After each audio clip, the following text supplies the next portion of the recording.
앞 시간에 이어서 우리 기출문제집 329페이지에 2번 문제 보겠습니다.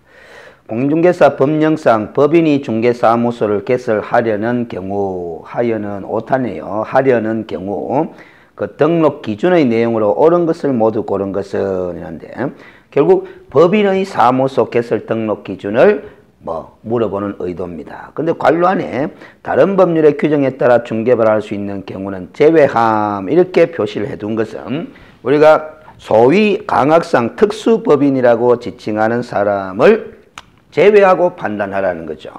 왜 그러냐면은 특수법인, 즉 다른 법률의 규정에 따라 중개업을 할 수 있는 이 법인의 경우에는 등록 기준을 적용하지 않는다라는 겁니다. 그러면 우리 공인중개사법 시행령 13조에 규정되어 있는 법인의 등록 기준이라 하면 결국 특수법인에게는 적용되지 않으니까 중개법인에게 적용되는 등록 기준이다라는 뜻입니다. 그러나 시행령 조문은 그냥 법인이라고만 표현해 놨어요. 그래서 우리 출제위원이 이 신청을 걱정해서 특수법인의 경우는 고려하지 말고 판단을 해라 이렇게 단서를 제시해 둔 겁니다. 그래서 우리가 법인으로서 중개업을 하는 사람은 법인으로서 법인 형태로, 개인이 아니라 법인 형태로 중개업을 하는 경우는 크게 두 가지로 나눠 볼 수 있는 거죠. 바로 이렇게 생각하시면 됩니다. 이 법, 즉 공인중개사법에 의해 중개업을 하는 경우가 있고, 이 법이 아닌 다른 법률에 의해 중개업을 하는 경우로 나누어 볼 수 있다라는 겁니다. 그럼 이 법에 의해 중개업을 하는 법인을 우리가 중개법인 그렇게 이야기를 합니다. 아마 다른 법률에 의해 중개업을 하는 경우는 소위 강학상 특수법인 이렇게 이야기를 해요. 알겠습니까? 그럼 왜 이걸 중개법인이라고 하느냐 하면은 우리 공인중개사법 시행령에 규정되어 있는 법인의 등록 기준이 5가지로 제시되어 있는데, 그 두 번째가 법 제14조에 규정된 업무만을 영위할 목적으로 설립된 법인일 것 이렇게 되어 있거든요. 근데 그 법 제14조에 규정된 업무가 중개업이 포함이 된다라는 거죠. 그래서 법인의 설립 목적이 중개업이 꼭 들어가기 때문에 그 법인을 중개법인 한다면은 이 다른 법률에 의해 중개업을 할 수 있는 경우들, 소위 지역농협이다, 지역산림조합이다, 산업단지관리기관이다, 자산관리공사들은 그 법인들의 설립 목적이 중개업이 아니죠. 각자 자신의 고유 업무를 수행하는 과정에서 부수적으로 오히려 중개업을 할 필요성이 있기 때문에 관련되는 법에서 중개업도 할 수 있도록 허용하고 있을 뿐입니다. 그래서 이 법인과 이 법인은 성격이 다른 거죠. 그걸 구별하기 위해서 이 법인은 중개법인, 이 법인은 특수법인 그렇게 표현하는 겁니다. 근데 시험 문제에서는 특수법인이라는 표현을 잘 사용하지 않고 다른 법률의 규정에 의해 중개업을 할 수 있는 경우 내지 법인 이렇게 표현을 많이 하는 거죠. 그래서 여러분들이 문제를 읽을 때 다른 법률의 규정에 의해 중개업을 할 수 있는 법인 가면 바로 이 4가지 특수법인을 지칭하는 것으로 받아들이시면 됩니다. 그래서 이 네모박스 안에 등록 기준의 옳고 그름을 판단할 때는 요 중개법인의 등록 기준을 물어보는 거죠. 자, 그래서 기억에 상법상 회사로서 자본금이 5천만 원 이상일 것 이렇게 되어 있습니다. 알으세요? 그래서 이 문제가 26회 때 출제됐는데 26회 출제할 시점에서는 이 기억이 100% 옳은 답항이 됩니다. 그래서 이 기준에 따르면 법인으로서 사무소 개설 등록하기 위해서는 반드시 상법상 회사이어야 되는 것이죠. 그런데 그 이후에 우리 시행령을 개정했습니다. 그래서 밑에 해설의 가를 보시면은 상법상 회사 다음에 요 문장이 추가됐습니다. 또는 협동조합기본법에 따른 협동조합으로서 가는 요 문장이 포함이 되어버린 거죠. 그래서 지금은 반드시 상법상 회사이어야만이 등록이 가능한 것은 아니다라는 거죠. 상법상 회사라도 되고 협동조합기본법에 따른 협동조합이라도 관계없다라는 거죠. 그러나 협동조합이든 상법상 회사이든 둘 다 자본금은 5천만 원 이상이어야 되겠다. 다만 협동조합이라도 사회적 협동조합의 형태의 법인은 등록 기준에 부합되지 않기 때문에 등록을 할 수 없다. 이렇게 돼 있는 겁니다. 그렇다면은 원래 시험에서는 이 기억처럼 나오면은 X 답항이 됩니다. 틀린 답항이 되는 거죠. 그러면 원래 시험 문제에서 이 기억을 O로 낸다면은 상법상 회사 또는 협동조합으로서 자본금이 5천만 원 이상일 것, 이렇게 표현을 하셔야 된다는 거죠. 그래서 이 기출문제집이기 때문에 과거에 기출된 문제 표현을 그대로 수록을 해두었을 뿐입니다. 현재 법령에 맞추어서 수정을 하지는 않았습니다. 대부분의 시중에 나와 있는 기출문제집들이 현재 법령에 맞추어서 수정을 한 교재들이 대부분인데, 사실상 그러면은 기출문제집을 풀어보는 효과가 떨어집니다. 그래서 제 생각에는 과거에 기출된 문제를 그대로 수록해 두고 다만 알겠습니까? 현재 법령에 따라서 해설을 하면 되는 거죠. 그러면 답이 달라질 수도 있는 겁니다. 알겠어요? 자, 그 다음 니은의 대표자는 공인중개사일 것. 알겠어요? 옳은 답항이죠. 그래서 법인으로 등록하기 위해서는 상법상 회사로 설립이 되든 협동조합으로 설립이 되든 그 대표자만큼은 반드시 누구로 구성이 돼야 된다? 공인중개사이어야 한다라는 겁니다. 이것에 대표자를 포함한 임원 또는 사원의 3분의 1 이상이 공인중개사일 것 한데 포함이 틀려버렸죠. 제외입니다.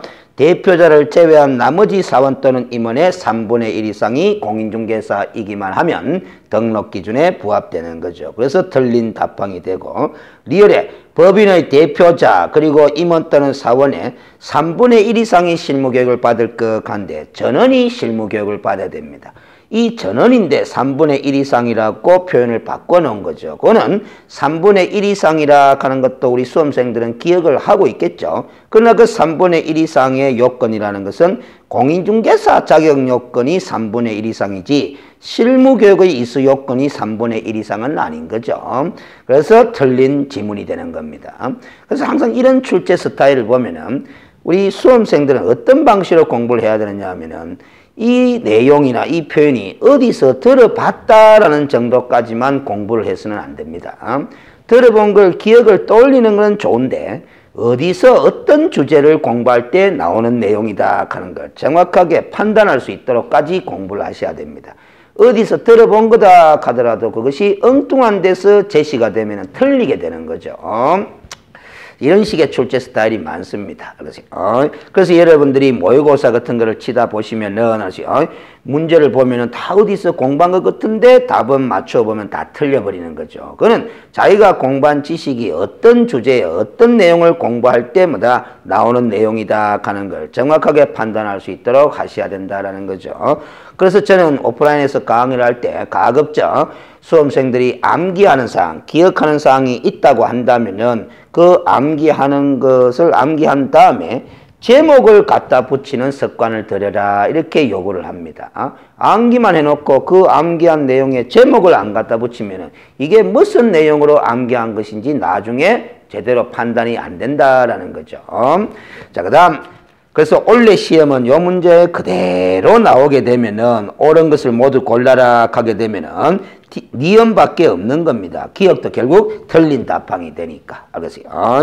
그런데 이 기억을 이런 식으로 하면 또 옳은 문장이 되는 거죠. 상법상 회사로서 자본금이 5천만 원 이상이면 사무소 개설 등록을 할 수 있다 이렇게 해버리면 또 맞는 문장이 됩니다.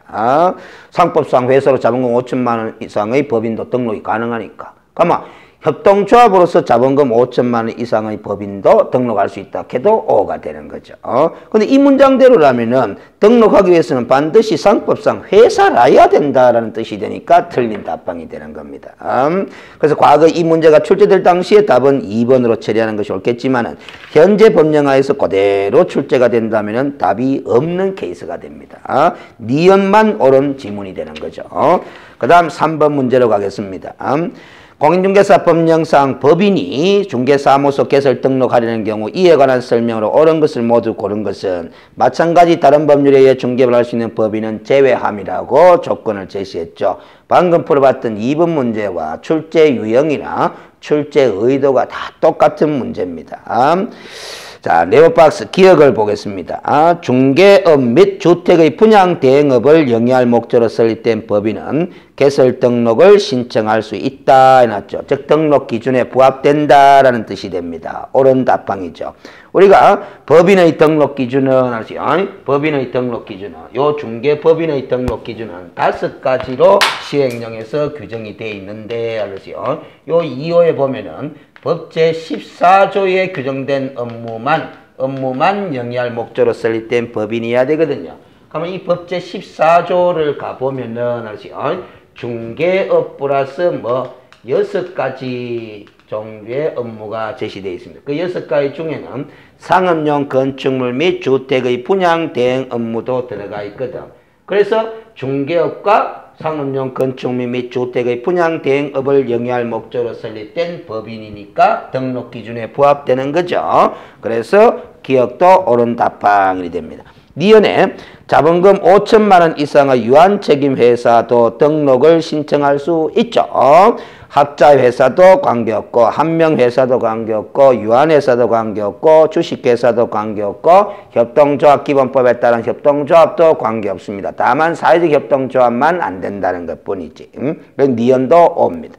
이거 대표자를 제외한 임원 또는 사원인데 이 사원이라는 단어의 의미는 우리가 한명회사 또는 합자회사의 형태로 법인을 설립했을 때에 그 무한책임 사원을 말하는 것이지 회사원의 사원을 말하는 것은 아니다라는 거죠. 결국 회사의 종류에 따라서 우리가 부르는 명칭이 임원이라고 부르는 회사도 있고 사원이라고 부르는 회사도 있다. 이렇게 보시면 됩니다. 그래서 임원과 사원은 동등한 지위에 있는 사람이다. 같은 의미로 사용하고 있는 거다. 회사의 형태에 따라서 용어를 달리 쓸 뿐이다. 이렇게 인식하라 그랬습니다. 그래서 그 대표자를 제외한 나머지 임원 또는 사원의 숫자가 7명이라고 가정한다면 3분의 1 이상이 공인중개사라야 등록이 되는 거죠. 아마 7의 3분의 1 이상은 뭐다? 2명만 공인중개사이면 된다. 가만 틀린 답방이 되는 거죠. 3명 이상이 공인중개사이어야 등록이 됩니다. 모든 임원이 다 공인중개사라도 등록이 되는 거죠. 리얼 분사무소를 설치하는 경우 그 분사무소의 책임자와 소속 공인중개사는 설치 신고일 전 1년 이내에 실무 교육을 받은 자이어야 한다 해놨습니다. 알겠어요? 근데 이게 중개사무소 개설 등록 기준을 물어보는 것인데 알겠어요? 물어보는 것인데 분사무소 설치를 할 수 있는 개업공인중개사는 법인인 개업공인중개사죠. 그런데 분사무소의 책임자가 되고자 하는 자는 다 실무교육을 받아야 됩니다. 그런데 지금 소속 공인중개사도 실무교육을 받은 자이어야 한다. 이렇게 되어 있습니다. 그런데 이것이 이 시험 문제가 23회 기출 문제인데 소속 공인중개사의 실무교육 이수는 23회 출제될 당시나 현재 법령 하에서나 분사무소 설치 요건은 아닙니다. 그래서 리얼은 틀린 지문이라고 봐야 되는 거죠. 그런데 우리가 2013년도 6월 4일 날 법을 개정하면서 소속 공인중개사로 고용 신고하려는 자도 실무교육을 받도록 개정을 했거든요. 그 이전까지는 소속 공인중개사는 실무교육 대상이 아니었습니다. 그러면 현행법에 따르면은 소속 분사무소의 소속 공인중개사도 실무교육 대상이면은 틀림이 없습니다. 그러나 이 분사무소의 소속 공인중개사가 실무교육을 이수하지 않았다 하더라도 책임자만 실무교육을 이수했다라면 분사무소 설치 신고할 때는 아무 문제가 없다라는 거죠. 다만 이 소속 공인중개사를 그 분사무소의 소속 공인중개사로 고용 신고를 할 수가 없게 될 뿐이지 분사무소 설치 신고를 못하는 것은 아니기 때문에 분사무소의 소속 공인중개사의 실무교육 이수라는 것은 분사무소 설치 요건이라고 볼 수는 없습니다. 그래서 리얼도 틀린 답항이 되는 거죠. 그래서 답은 1번으로 처리하시면 되겠습니다. 그 다음 331페이지에 4번 문제를 봅니다. 공인중개사 법령상 법인이 사무소를 개설하는 경우 그 등록 기준으로 옳은 것은 마찬가지 특수법인은 제외함이었죠. 지금 2번, 3번, 4번 다 출제 형태와 지문이 조금씩은 다르지만은 중개법인의 등록 기준을 물어보고 있는 겁니다. 시험에 자주 나온다라는 것을 알 수가 있는 거죠. 건축물 대장에 기대인 건물의 사무소를 확보하는 것은 맞는데 면적에 대한 규제는 하지 않는다 그랬습니다. 그래서 1번은 틀린 답방이고, 대표자와 임원 또는 사원 전원이 거래사고 예방교육을 받았을 것 하는데 부동산 거래사고 예방교육이 등록 기준이 아니죠. 실무교육이 등록 기준입니다. 그래서 틀린 답방이죠. 우리가 34조 교육에 관한 규정을 보면은 교육의 유형으로서 실무교육, 직무교육, 연수교육, 부동산 거래사고 예방을 위한 교육, 이렇게 4가지 교육의 유형이 있는데 그 중에서 등록 기준에 해당하는 교육은 실무교육이 되는 거죠. 근데 등록 기준으로 작용도 하지만 이 실무교육은 소속 공인중개사의 고용요건이기도 하죠. 고용요건. 소속 공인중개사로 고용신고하려는 자는 고용신고일 전 1년 이내에 시도의사가 실시하는 실무교육을 이수해야 되기 때문에 그렇습니다. 3번의 협동조합 기본법에 따른 사회적 협동조합인 경우에는 자본금이 5천만 원 이상일 것 해놨습니다. 그런데 자본금 5천만 원 이상은 맞는데 사회적 협동조합은 제외라고 표시가 되어 있죠. 따라서 등록을 할 수가 없습니다. 4번에 상법상 회사인 경우라면 자본금 5천만 원 이상일 것. 이게 옳은 답항이죠. 아주 쉬운 내용을 답으로 처리해놨네요. 대표자는 반드시 공인중개사라 되고 대표자를 제외한 나머지 임원 또는 사원의 2분의 1 이상이 아니라 3분의 1 이상이 공인중개사 요건을 갖춰야 되겠죠.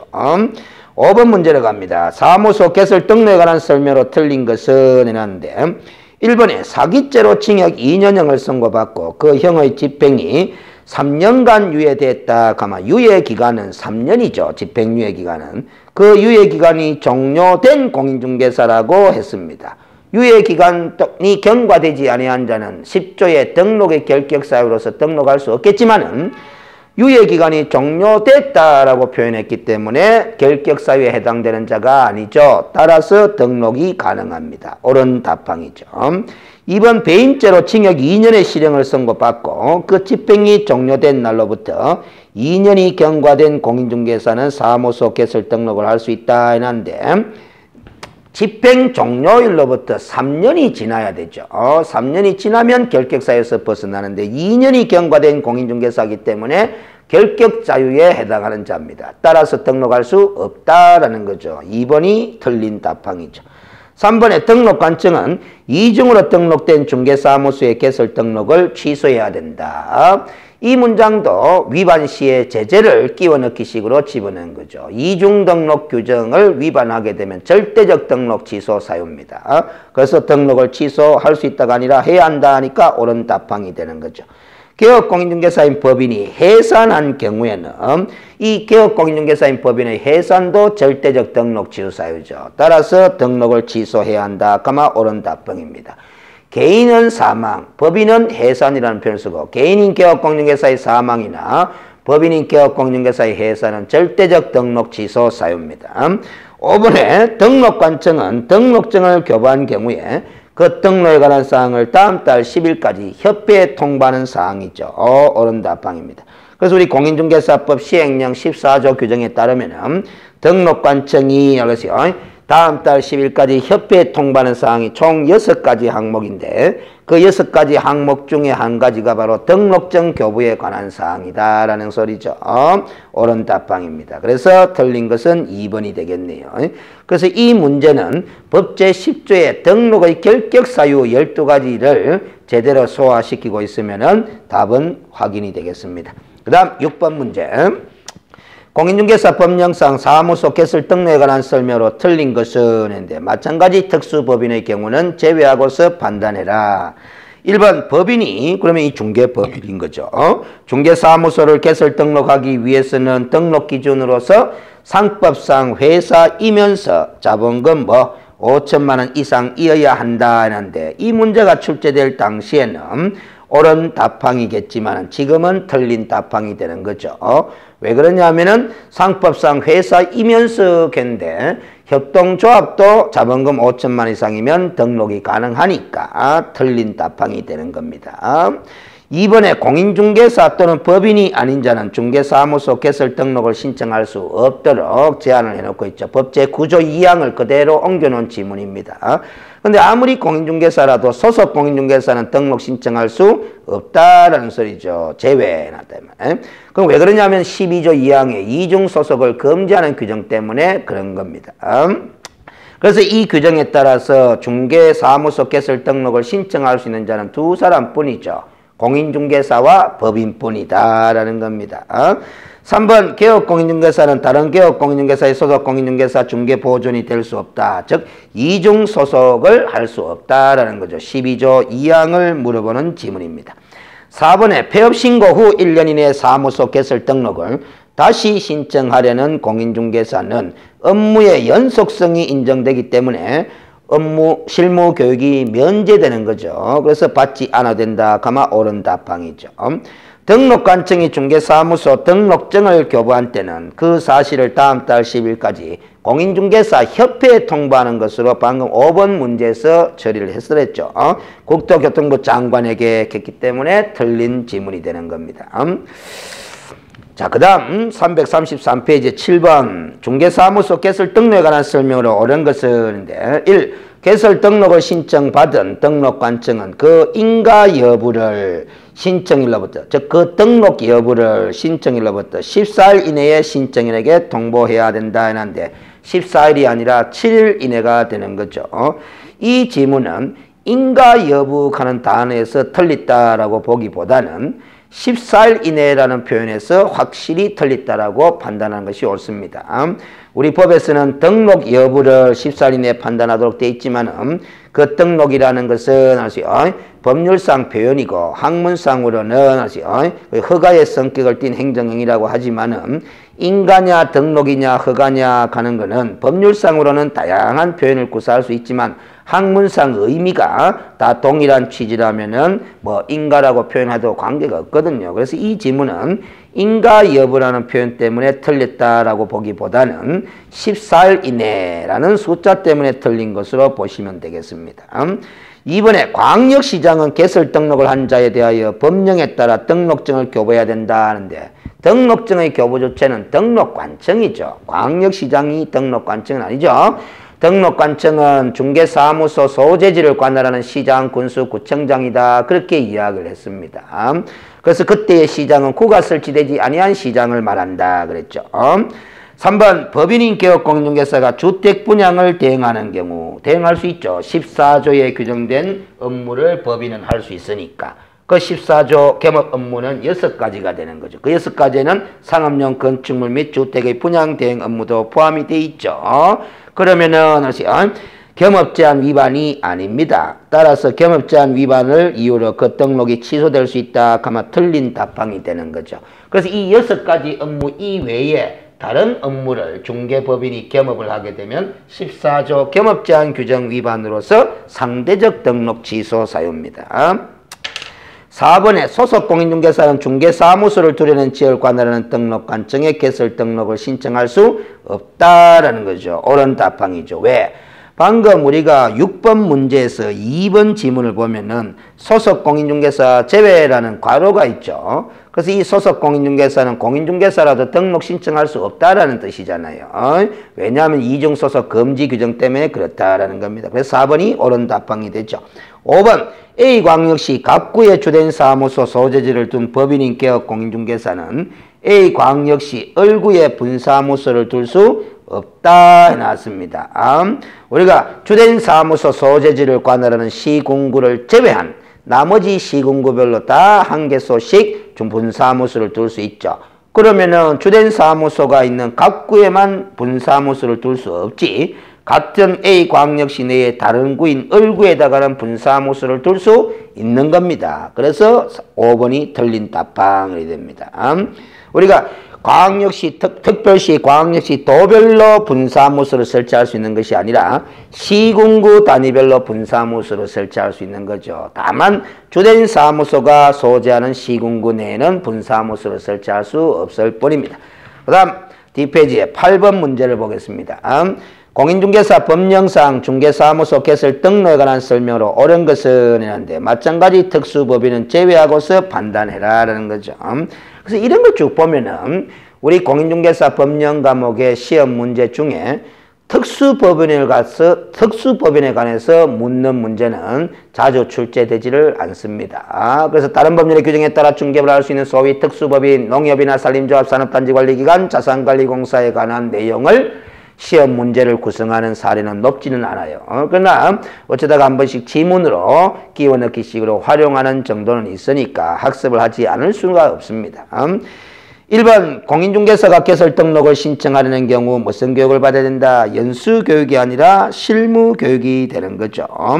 2번 개설 등록을 하고자 하는 자가 사용대차한 건물에는 등록할 수가 없다가 아니고 있죠. 왜냐하면 등록기준상 확보해야 되는 사무소는 건축물 대장이 된 건물에 확보를 하되 그 확보의 의미는 소유하든지 전세하든지 임대차든지 사용대차 등의 방법으로 사용권만 확보하면 되거든요. 그래서 사용대차한 건물이라도 등록이 가능합니다. 5죠. 그 다음 2번 2번 문장은 없다 했기 때문에 틀린 답항이네요. 3번 건축법상 가설 건축물 대장이 된 건축물에는 개설 등록할 수 없죠. 건축물 대장이라 하더라도 가설 건축물 대장은 제외한다. 이렇게 규정하고 있습니다. 4번 법인의 경우 대표자는 공인중개사에 의하며 대표자를 포함한 임원 또는 사원의 3분의 1 이상은 공인중개사에 의한다는데 대표자를 포함이 아니라 제외죠. 이런 식의 출제를 주의를 잘 하셔야 됩니다. 그래서 항상 이런 식의 출제에 대비하는 방법은 평소에 글을 읽을 때 정확하게 읽는 습관이 중요하다라는 거죠. 그리고 두 번째는 문장 위주로 정확하게 읽어줘야 되는데 단어 위주로 자꾸 정확하게 단어 위주로 읽다가 보면은 이런 실수를 범할 가능성이 높다라는 소리입니다. 그래서 이런 4번 같은 것도 법인의 경우 대표자는 공인중개사에 의하며 대표자를 제외한 임원 또는 사원의 3분의 1 이상은 공인중개사에 의해야 한다. 이렇게 반복해서 읽으면서 기억을 하시는 것이 좋은데 실제 이 오프라인에서 경험을 해보면은 수험생들은 이런 식으로 공부를 합니다. 대표자는 공인중개사고 3분의 1 이상은 공인중개사. 이런 식으로 공부를 하거든요. 그러니까 결국은 포함하는 걸 제외 때도 불구하고 포함이라고 용어를 바꾸는 걸 발견을 하기가 쉽지 않다라는 소리입니다. 그래서 제 요약집이든 기본서든 다른 시중에 나와 있는 출판사 교재하고는 조금 편집 스타일이 다르죠. 글씨가 많습니다. 문장이 길다라는 거죠. 알겠어요? 요점 형식으로 교재를 편집한 것이 아니라 문장 형식으로 교재를 편집한 거다라는 거죠. 그러면서 알겠어요? 중요한 핵심 포인트에 해당하는 단어들이나 문장들은 진하게 처리해서 밑줄을 끊어온 것이 효과가 되는 거죠. 그래서 전체를 쭉 정확하게 읽어가면서 밑줄 끊은 진하게 처리해놓은 글들만큼은 보다 더 정확하게 학습을 하는 그런 방식으로 교재를 활용하시는 것이 바람직하다라는 소리입니다. 그 다음 5번 지문에 외국에 주된 영업소를 둔 법인이 개설 등록을 하기 위해서는 상법상 외국회사 규정에 따른 영업소의 등기를 증명할 수 있는 서류를 첨부해야 한다 하는데 우리가 사무소 개설 등록을 신청할 때는 등록 신청 시에 제출해야 되는 구비서류가 시행규칙에 규정이 되어 있는데 공인중개사가 등록 신청하느냐 법인이 등록 신청에 따라서 제출해야 되는 구비서류의 범위가 다르다 그랬죠. 근데 법인으로 등록 신청할 때 그 법인이 외국 법인일 경우에는 외국 법인일 경우에는 영업소의 등기를 증명한 서류를 별도로 제출해야 된다라는 점을 주의하시라 그랬습니다. 그래서 5번이 옳은 답항이 되는 거죠. 그 다음 9번 문제 중개사무소 개설 등록에 관한 설명이 틀린 것은 마찬가지 특수법인의 경우를 제외함. 똑같은 문제입니다. 1. 중개사무소 개설 등록 기준은 대통령령으로 정한다. 아까도 얘기했다시피 대통령령으로 정하느냐 국토교통부령으로 정하느냐 수험생 입장에서는 판단하기 어렵습니다. 법전을 확인하는 작업을 하지 않기 때문에. 그래서 일단 이런 지문이 끼어 들어오면은 답은 아니다라고 생각하면서 나머지 지문에서 답을 찾고자 노력하시는 것이 하나의 요령이 될 수가 있습니다. 이번에 중개법인이 되려는 회사가 상법상 유한회사인 경우라도 자본금이 5천만 원 이상이어야 등록이 가능한 거죠. 유한회사라도 자본금 5천만 원, 한명회사라도 자본금이 5천만 원 이상. 3번에 개업공인중개사는 중개사무소를 설치할 건물에 관한 소유권을 반드시 확보해야 될 필요는 없죠. 사용권만 확보하면 되죠. 4번 중개사무소 개설 등록 신청과 인장 등록 신고를 함께 할 수도 있다라고 이야기를 했습니다. 과거에는 이런 규정이 없었는데 민원인의 편의를 도모하기 위해서 중개사무소 개설 등록 신청 시에 중개인이 사용할 인장을 함께 등록할 수도 있도록 그렇게 했습니다. 소속 공인중개사의 인장 등록도 소속 공인중개사의 고용 신고할 때 함께 인장 등록할 수도 있도록 그렇게 같이 규정을 개정했죠. 5번에 개업 공인중개사의 결격 사유 발생 시 결격 사유 발생하면은 절대적 등록 취소 사유입니다. 그러나 결격 사유가 발생했던 그 시점에 곧바로 등록의 효과가 실효되는 것은 아니죠. 등록 취소 처분이 행해짐으로써 등록의 효력이 실효된다. 해야 되는데 뭐 틀린 답항이네요. 결격 사유 발생을 했다 하더라도 등록 관점부터 등록 취소 처분이 내려짐으로써 등록의 효과가 소멸되고 무등록 상태가 되는 것입니다. 그래서 이 논리는 절대적 등록 취소 사유가 존재한다는 사실만으로는 등록의 효력이 소멸되는 것이 아니라 그 등록 취소 사유가 있기 때문에 등록 관점부터 등록 취소 처분이 내려져야 등록 효력이 소멸된다라는 이치죠. 다만 예외가 하나 있습니다. 대인적 등록의 성격상 개업공인중개사가 사망하거나 법인인 개업공인중개사가 해산함으로써 등록 취소가 이루어지는 경우에는 등록 취소에 의해서 등록 효력이 소멸되는 것이 아니라 사망, 해산과 동시에 등록 효력이 소멸한다는 점이죠. 그 다음에 10번 문제를 풀고 쉬도록 하겠습니다. 공인중개사 법령상 중개사무소 개설 등록의 결격사유에 해당하지 않는 자는 하는데 우리 법제 10조에 12가지 결격사유를 물어보는 문제입니다. 1. 파산 선고를 받고 복권되지 아니한 자 결격사유 법조문 그대로 인용한 거죠. 형의 선고유예를 받고 3년이 경과되지 아니한 자 하는데 과거법에서는 형의 선고유예 기간 중에 있는 자도 결격사유로 규정하고 있었지만은 법을 개정하는 과정에서 삭제가 됐습니다. 그래서 현행법령상으로는 금고 이상의 형의 선고유예 기간 중에 있는 자는 결격사유에 해당하지 않습니다. 그래서 답은 2번이 되겠죠. 만 19세에 달하지 않은 자는 미성년자고 4번 이 법을 위반하여 300만 이상의 벌금을 선고받고 3년이 경과되지 않은 자는 우리 10조에 11호에 결격사유에 있는 법조문을 그대로 인용한 것이죠. 금고 이상의 실형선고를 받고 집행이 종료되거나 집행이 면제된 날부터 3년이 경과되지 않은 자도 우리 법제 10조 1항 12가지 결격사유 중에 4호에 규정되어 있는 결격사유를 그대로 인용한 겁니다. 그래서 답은 2번이 되는 거죠. 그래서 잠시 쉬었다가 우리 법제 10조의 결격사유에 해당되는 문제를 좀 더 검토하면서 12가지 결격사유를 다시 한번 복습하도록 하겠습니다.